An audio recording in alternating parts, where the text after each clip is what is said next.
Hello there, Inspired Tenno.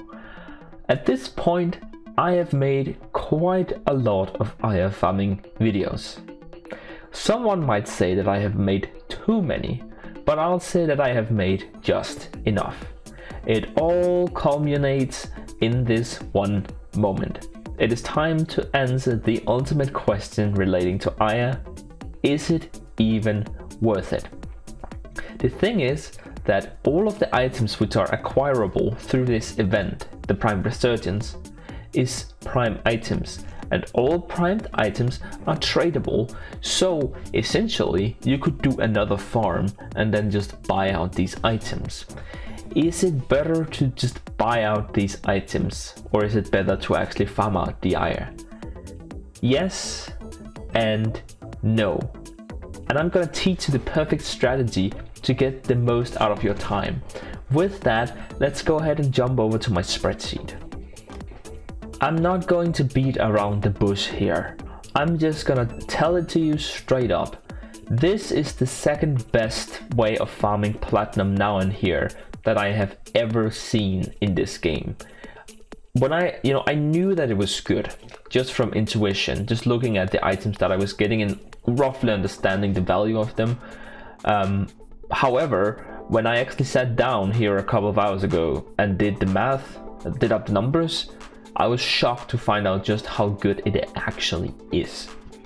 Let's just go ahead and take a look at it. So, as you saw in the clip in the beginning, I did sell mine a little bit cheap, but I was able to sell all of my relics relatively easily, in one go in fact. I sold, I think, 184 relics total for 10 platinum each. So that's very nearly 2,000 platinum right there. Now, the actual value of these relics when sold is 12 platinum.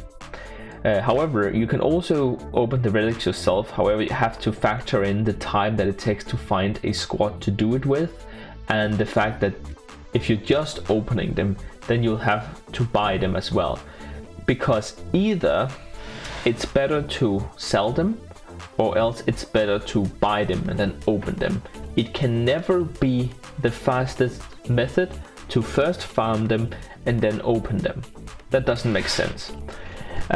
You make about 11 platinum per relic as additional value if you decide to open them.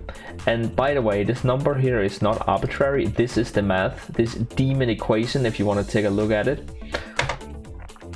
Alright, so moving on, this is the price of IR, which is a lot higher than I thought it would be. Then let's go ahead and take a look at Endo. It cost about 42,000 Endo to level a primed mod, and I'm looking at Primed Expel Grenier specifically here. Rank 0, it's 80 platinum, I know that because I'm selling it for 80 and that's the cheapest on the market right now. And maxed out it's 260 platinum. That means that you will gain 180 platinum by maxing it. And this here is just these two numbers divided, and that gives us, this is how much one endo is worth in platinum. Simple equation for the IR 10 stars, there was 2 platinum each, very simple. Mother tokens, you can only make platinum from this on the night of Nabarus event.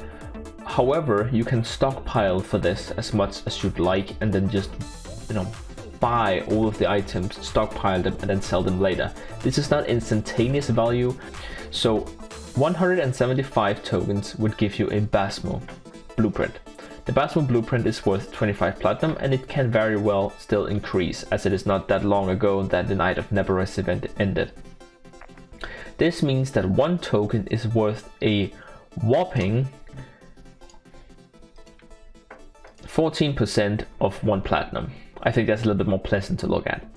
So, think about that. When you're getting your bonus reward 45 mother tokens, 6.5 mother tokens for 1 platinum, that's really good. Think about that. Think about how many mother tokens you're going to be farming with this method.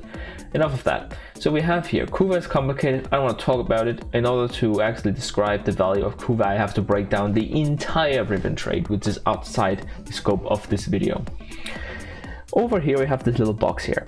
Now these here numbers are just the amount that you can farm in an hour with a given bounty, and then divided or multiplied by the amount that it is worth. So you get 11 an hour times 12, which is what you can sell them for. So just by Aya alone, we are getting almost 140 platinum an hour, which is already incredible. Then we're getting almost 40 from Endo. We're getting 17 from Aya stars, Amber Aya stars specifically, and from Mother tokens we're actually getting another 150 platinum, which was completely shocking to me. When I think about it, it totally makes sense, because one bounty, which you can do in about 8 minutes, is worth almost one bastion, which is worth 25 platinum. But the combined value of all of this actually comes out to very nearly 350 platinum an hour. An hour.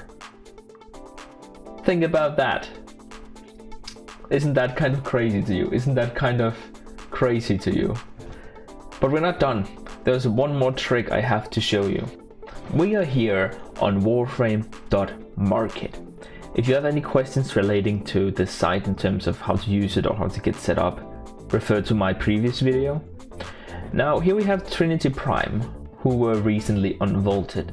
Now if you remember in my how much Aya do you need video, I said that you need about slightly more than 9 relics on average in order to get a Prime Warframe that you want. Unless they have 4 parts, which they do, at which point it's close to 13, but it's, you know, around 12. So basically here we see that it costs 70 or 80 platinum to just buy her outright. Now we know that the value of a valuable relic such as L4, for example, is 12. So what you want to do is buy 12 L4 relics, sell them, L4, sell them for 12 platinum each. Then you will have 120 platinum, which you can then use to just buy Trinity. And that way, with the same amount of Aya, you now have 50 spare platinum that you can use on something else. And even if you don't want to sell the relics, you should always open the relic which is worth the most amount of platinum. Instead of farming Loki and then farming Volt, you should farm Loki and then farm Loki again, sell the second set, use that to buy Volt, and then pocket the excess platinum. I'm not entirely done with this whole Aya thing. There is still a couple more suggestions that I want to investigate and compile that into a video. That's going to come out at some point, but I'll probably hold off on that for a little while, just to avoid fatigue. If you like this kind of content, where I talk about how to break the market, I will very soon begin a series on this, and I have endless amounts of tricks that I want to share with you guys. If you're interested in that kind of content, subscribe, and I'll see you in the next one.